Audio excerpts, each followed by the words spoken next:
Giving up coffee was one of the toughest things I've ever had to do. Like, tougher than going vegetarian, tougher than my transition to a raw vegan, fruitarian lifestyle. Like, it was extremely tough. And look, I understand it's tough for you too. All right. So I thought that if I share my experience, maybe that'll help you with your transition and make it a little bit easier. Because I get it. Like, coffee is just a part of our life. It's a part of society. Everywhere we look, we find coffee shops. Starbucks are everywhere. There's cafes everywhere. Every time you go into a restaurant, they're going to ask you, would you like a cup of coffee? So, like, coffee is everywhere. Like, it's become like the foundation of cultures.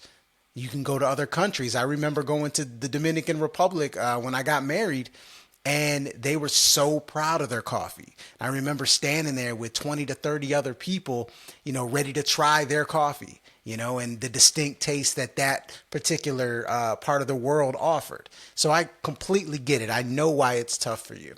And, like I said before, it was the toughest thing I've ever had to do.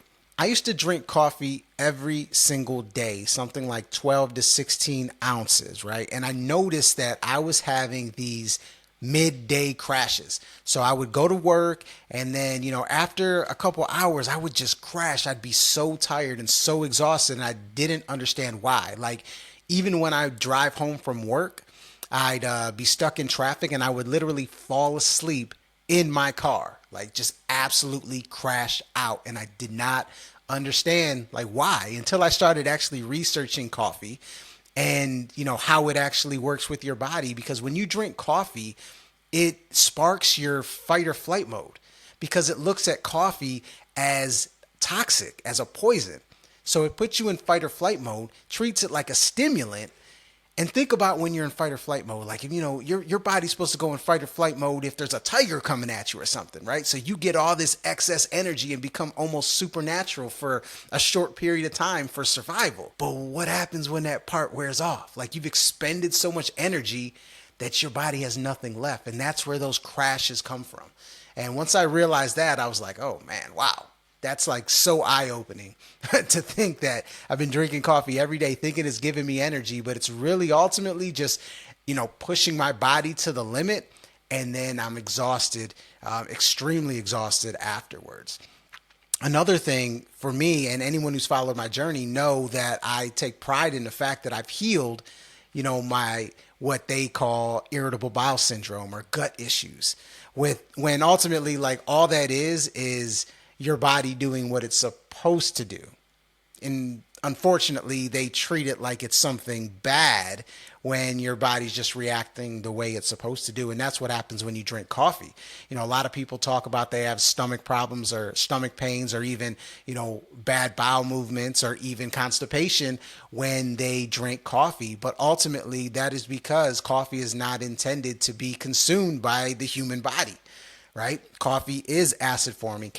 Coffee is dehydrating. So, if it's dehydrating, then it's going to cause the constipation. The poison, the toxic aspect, is going to have your body ready to flush it out of its system as fast as possible. And that's what I noticed with me.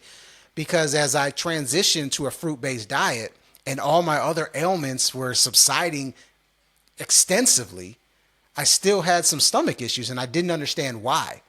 But it was because of the coffee, right? My body would try to get rid of it every single day as fast as possible, right? And once I made that connection, it really opened my eyes. Like, man, why do I even drink this stuff? You know what I'm saying? But it makes sense. And for those of you out there who, don't have stomach issues after you drink coffee, most likely you've just become tolerant to it. Like, you've built up a tolerance to the coffee. Because coffee and caffeine, if you look at caffeine is ultimately poison that the coffee pods use to keep the bugs away from it, from eating it. Like, they use it as a protection device. So once I realized that, I was like, okay, I'm having these midday crashes. It's messing up my stomach. I'm making so much progress everywhere else, yet I can't seem to get over this stomach thing. It's probably time to eliminate. But the kicker for me was, like, sleep. I just couldn't sleep well. making all these changes to my diet, to my lifestyle and everything, but I'm still not sleeping well. I was still having trouble getting that good night's sleep. And until I started researching how coffee like messes with your melatonin production, right? Your body produces melatonin so you can sleep.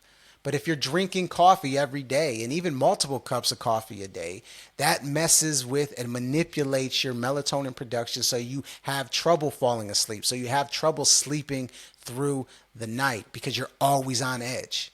And that is like the icing on the cake for me.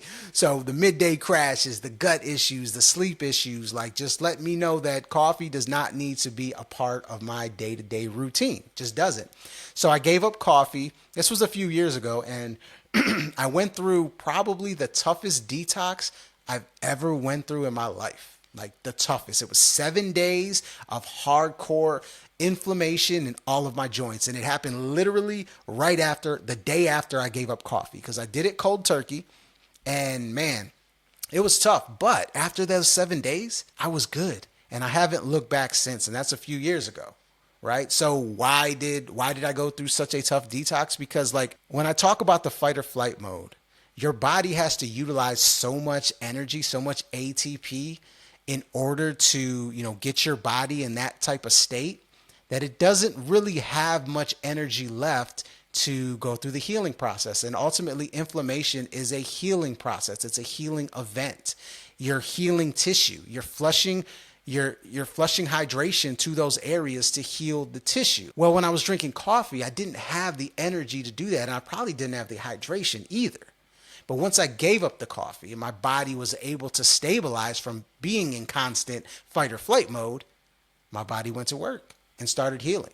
7 days of intense inflammation. But after that, like I said, it was done. So like for you, I understand it's tough to get rid of coffee based on how society is, based on the habits that we formed and the addictions that we formed, but you can do it. And look, I've created a video with 4 tips to help you eliminate coffee for good. All right. So make sure you check out that video after this. I appreciate you watching this video. And look, it's time to get off coffee. It just is. I know they tell you not to, but it's time to get rid of coffee. There are no health benefits to drinking coffee and only detriments to your life. So if this resonates with you, give me a thumbs up and make sure you subscribe to the channel because I got a lot of natural health and diet and detox and stuff coming your way. All right. You guys be good. Peace and love.